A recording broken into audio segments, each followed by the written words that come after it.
Hey, this is Caleb. I am a therapist at Inglemoor High School. If you'd like to get in contact with me, you would contact your school counselor and they would reach out to me. Please do that if you are struggling at all. I have quite a bit of time and I'm happy to meet with students. Last week I talked about sifting your mind, which means to pay attention to the sensations, the images, the feelings, and the thoughts that you're having, just to tune in and become aware of those things happening inside of you. And then this week I want to talk about COAL, another acronym which means to be curious, open, accepting, and loving. So become aware of what's happening in your mind, and then become aware of how you think about what's happening in your mind. So we have all these shoulds that happen in our minds all the time. Right? Things should be different. I should have acted differently. I should not feel this way. I should not still be feeling depressed. I should not be this anxious. We have all these accusations against us.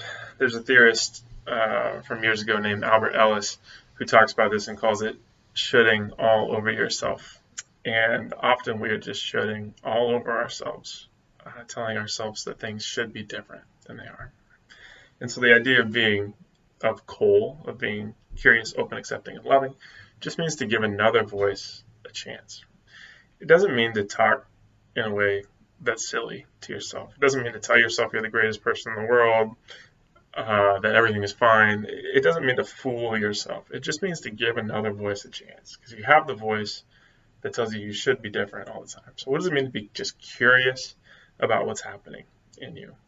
What does it mean to be open to whatever experience is going on? Your thoughts are just your thoughts. Your feelings are just your feelings. Your life experience is just your life experience. What does it mean to be accepting of those things?